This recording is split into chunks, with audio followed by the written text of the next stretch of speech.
Nena, oh. Ko, ang. Ano yan? Wala na ang bapa niya po eh. Bahagi po ng St. Scholastical College sa Tacloban City na sunog. Yan ang iba pang mainit na balitang probinsyang Hatid. Buksan doon laring alakin. Dengan dua ka boleh makanak. Muna nga po yan, ika-apat na palabag ng Nursing Department ng St. Scholastical College sa Tacloban City. Kasama ang pinakasimula ang sunog sa chemistry laboratory.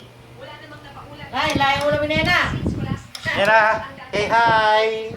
na pinakamatandang Pugit na. nagsasagawa na ngayon ng investigasyon ng Bureau of Fire Protection. Wala kayo naman Nena, minum ka. Pagi mo yung papong biasa na ka.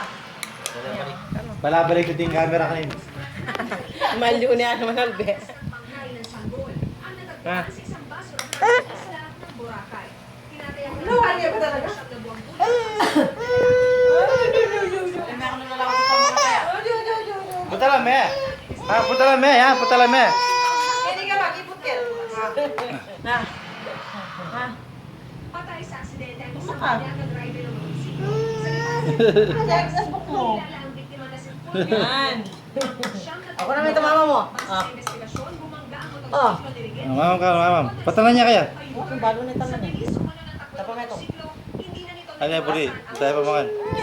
Ay, pa, Puri. Saya pa mangan. Tinapon si Rigel sa gilid ng kalsada. Nayupi naman ang Hmm. likod Ano at na? bahagi ng kotse. Dinala ang biktima sa ospital. Wala ka na eh. Pinawian rin ang buhay. Nasa posto Yaman ang mag-imayan, ang kapipit. driver ng kotse. Victoria Tulan, Jemmy.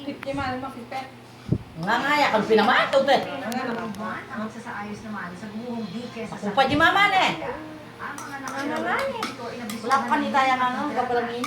Balik na hatid, ni Cesar Apolinario. Mayaman luto orang. Ano? Ay, mayaman luto ko. Last po. Oh, lungsong pangkat.